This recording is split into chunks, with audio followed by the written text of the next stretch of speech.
welcome you all here tonight. I am Kath, Gallant. I am the owner of Blue Moon Evolution and partner with Tracy Miller. Hi, Tracy. From the Food and Health Forum, and we want to welcome you here tonight. It's really, really an exciting night, an amazing group of women. Some of them I've yet to meet, so it's really going to be a dynamic evening. Actually, a little housekeeping. Can someone turn the music off? We like that for a while. All right.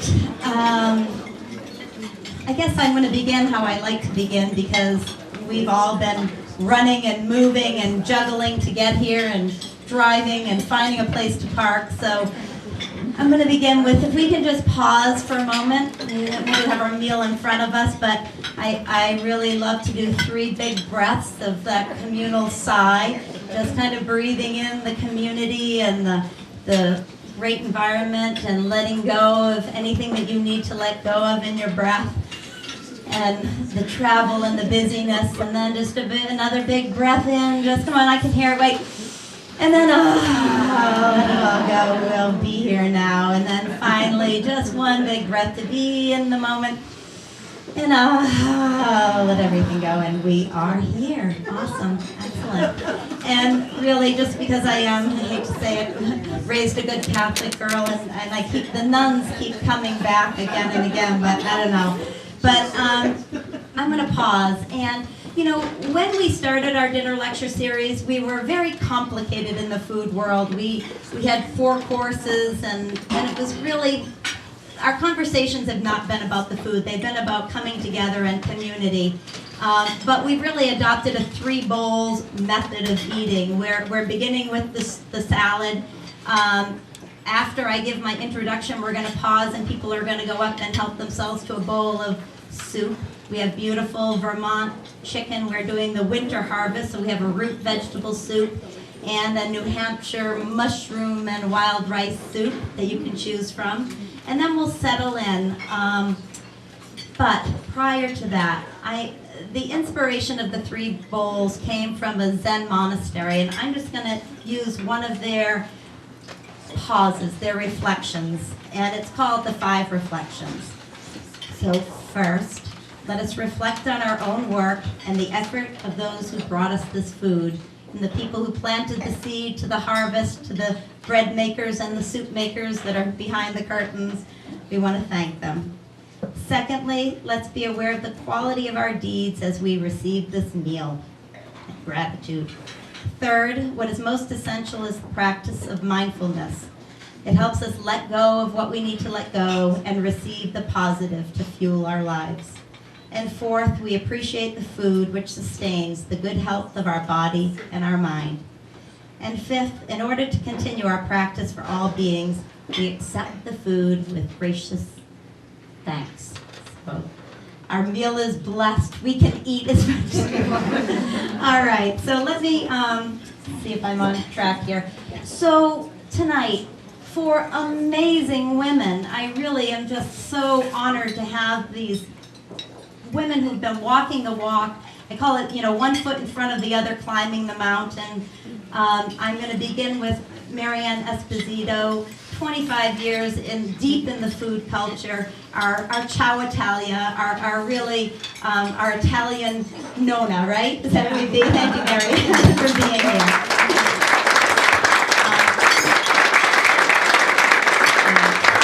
Tracy will really do the formal introductions. I'm just going to encapsulate the evening. Kathy Gunst, our main sister, and really noted, and actually the James Beard Award that you just received, just kudos to you. Author of 9 cookbooks at my last count, it's probably 10, 14. Really, from her work in the schools to her, making note of the beautiful abundance that surrounds us and bringing it into her beautiful work in her book. So we thank you for being here, Kathy. And then someone I'm yet to meet, but really, we have Sally Sampson, and what we know today Sally most for is her Chop Chop magazine, which is this amazing magazine geared towards 7 to 12-year-old children, how to bring real food into their life in a real simple way. It's a fabulous magazine that is been gifted to many schools, and really, again, I think I had 11 cookbooks in your repertoire. So is it more? 22. One will rub off here. And last but not least, we have Joanne Curran Celestano, and who has been really in the educational movement at UNH, doing the hard work of the biology of food, what is healthy food, kind of awakening really for at least 20 plus years at UNH. How many? At least 20. Who's counting? So maybe 30. I don't know. So thank you, Joanne, for being here. Really, it's just a great dynamic group of women. The format for the evening is I'm going to kind of get us started. We are going to pause when I'm done for a bowl of soup, and then each of our guests this evening are going to come up for about 10 or 15 minutes and tell their story. And we're hoping that you have some questions and curiosities about where to go and what to do. We'll conclude with questions and answers and conversations around it. And have dessert. So we have some nice tropical rice pudding. If anyone has any food allergies or issues, just to let one of the servers know and we can help guide you. So that's kind of the overview of the evening. I'm going to kick you off, and I'm kind of wondering a little bit why I did this, but here it goes. All right, so in case you haven't noticed this big thing hanging from the ceiling here, this is a timeline that in 2009, actually you can wait just a second. That's good then. It's good. This is my partner in crime here. In 2009, Tracy Miller and I were asked to teach an ethical eating course, and we used a 10-week program from the Northwest Earth Institute's Food in the World, or Foodonomics, really. And one of the things that I wanted to do was I wanted to do a timeline on the natural food industry. Where did it begin? Where was it? How did it all come to be? And my world got kind of complicated, but I'm going to just give you a brief overview.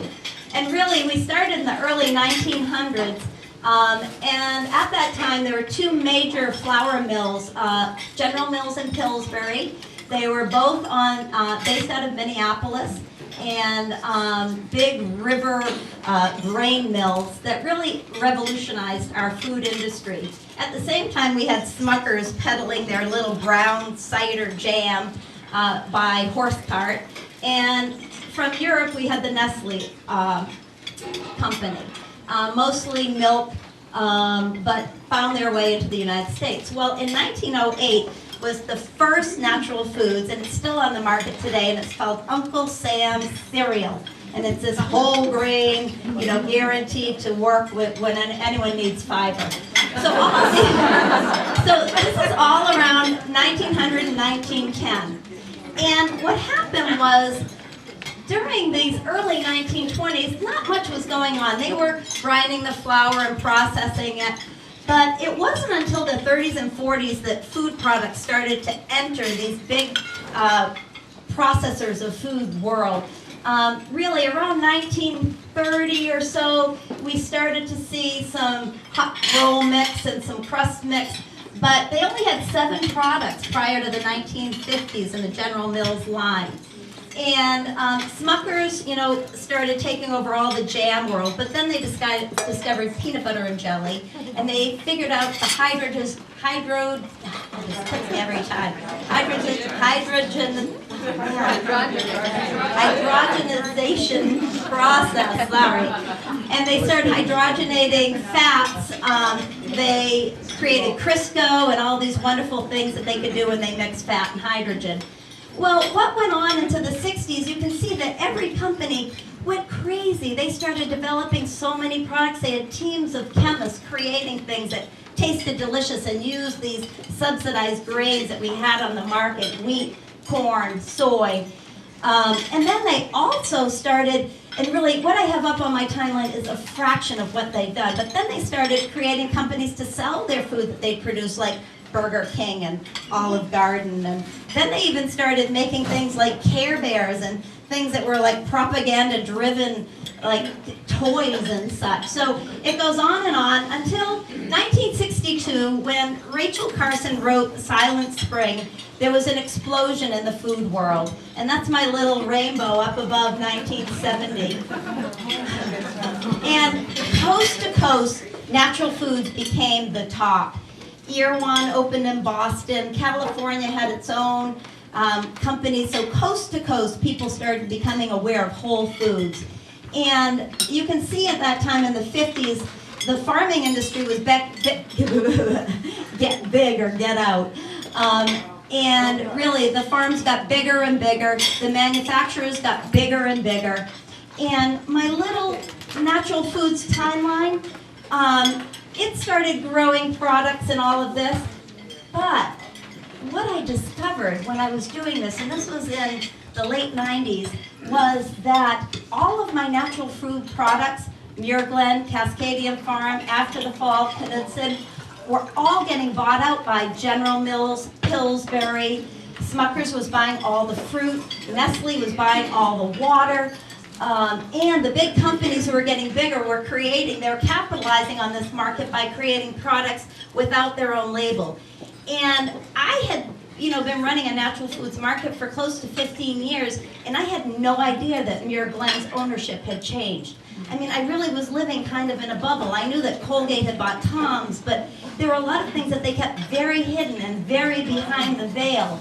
And really, it was the catalyst for me to end being a natural foods grocer, because I didn't know where my food was coming from.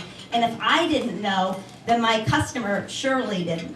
And so that was all of the catalysts that create change, little things that happen along the way. And at the same time in 2009, actually, Jim, do you want to unveil my my little addition? Can you do it? Yes. Well, does it have to come down or oh, okay. I said to my husband, I don't know how I'm going to hang this, and he's like the old Boy Scout with ropes and pulleys, and so he's got something figured out here. But I'll go on. So in 2009 was when I went to the Portsmouth Music Hall and saw the viewing of Food Inc. And Kathy Gunst, Garen Heller, Rachel Forrest, and Sarah Zoe Patterson were on a panel of discussion after the Food Inc. And I don't know about you, and most of you have seen Food Inc. by now, but I knew it was bad, but I didn't know it was that bad. And I sat there and wept. And really, when Garen Heller, who'd been my employee, who was a local farmer, said, he gave a plea to the audience. He said, if something doesn't change, we're losing our farmers. The farmers are going away, and there's no one behind us. And if we are in dire straits. And I just sat there and I was like, oh my God, what are we going to do? And that spring, this was actually the fall of 2009, the following spring I went to the first Slow Money Conference in Shelburne, Vermont. And then again, there was this whole catalyst for bringing farmers into light and helping people who could help them build their farms and come back to the land. And actually, so can you see what I added to the end? So I had my timeline that went till 2010, but then I realized between 2008 and 2013 was a huge, huge growth in the local food movement. And so in our community, it was the formation of Seacoast Eat Local. The Slow Food Gathering the first gathering was 2008. The Green Alliance was formed. In 2009, these organizations got deeper and deeper into our culture, and change really started to happen. I can't even read my own notes here. Let's see where I am, if I can get this far. Okay, so Food Inc., 2009. Food Rules, Michael Pollan's, Eat Food, Mostly Plants, Not Too Much. That was only 4 years ago. The Locavore Way, Amy Kotler was one of our authors. Seacoast Eat Local formed in 2008 and then did this viewing of Food Inc. 10-10-10, Bill McKibben said, do something, just do one thing to make a change in your life. And I sat in the audience, this was at the Slow Money Conference, and thought, I am changing my business. I am dissolving my market because I don't know where it comes from, and I'm committing to knowing my farmer and knowing where my food comes from.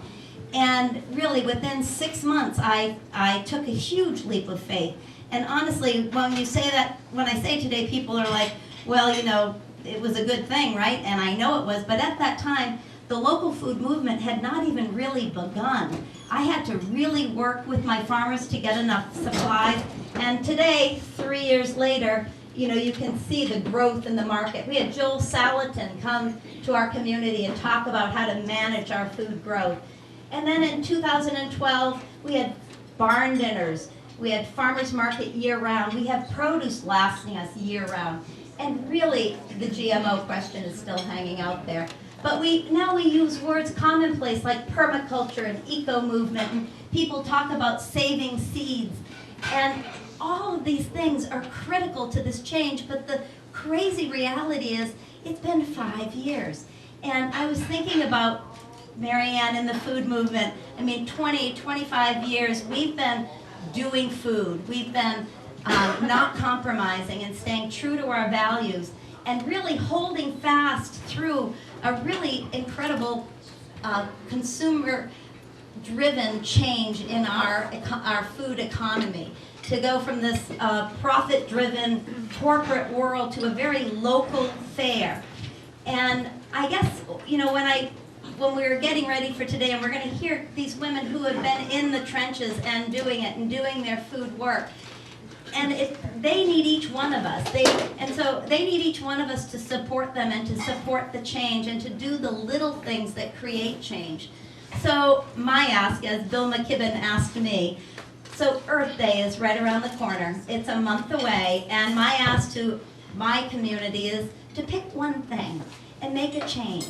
Maybe it's you get rid of the plastic trash bags, or maybe you start composting, or maybe it's really something simple like you ask a farmer what they need, or you ask to help someone. You call your school and say, gee, do you have a garden? Do you need any help? What can I do?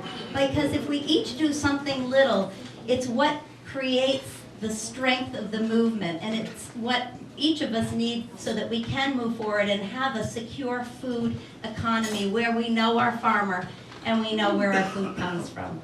So I really am going to completely add to the end of my timeline so that the last 5 years are part of it. But really, it's only been 100 years.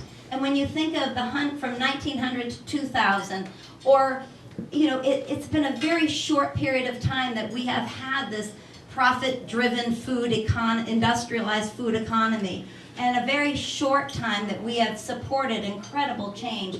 And lastly, I know that we say that the Seacoast area, you know, we have great farmers market, year-round farmers market, and this model is unique.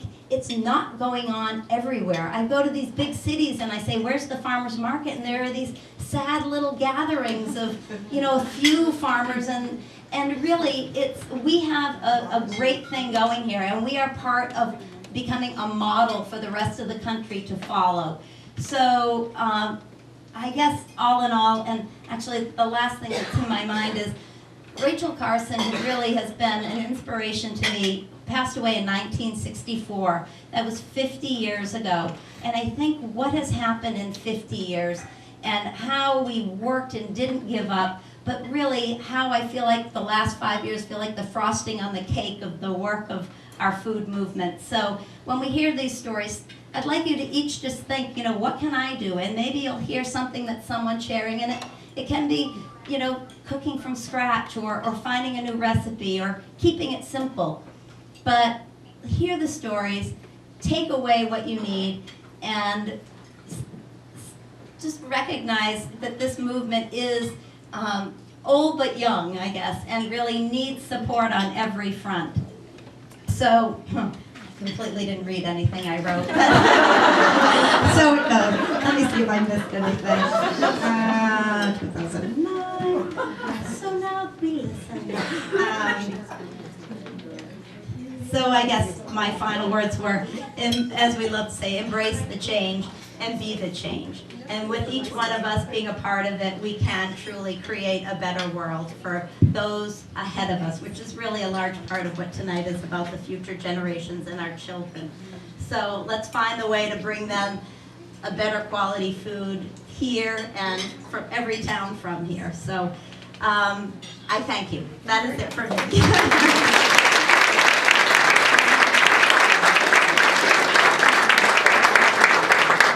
So we're going to ask tables kind of going around the room, and I'll just come around and give you a little tap to go up and help yourself to soup. I'm going to make sure it's ready. And you'll have some time, you'll have about 20 minutes to have conversation with your table. And we like this time to be valuable. And the question that I'm posing is, I'd like for you to share a vivid food memory. Like when I was growing up, I remember, and it could be that your mother had everything out of a box or frozen or a can, and that Friday night was TV dinner night, or that your mother was that scratch cook that carried on the tradition of food and family. So talk about food, talk about I remember when. If you can go around the table and each share a little story before the group goes to conversation. But let's talk about our food history, our food stories, over a good bowl of soup. And then after we're done our soup, we'll begin with our guests speaking.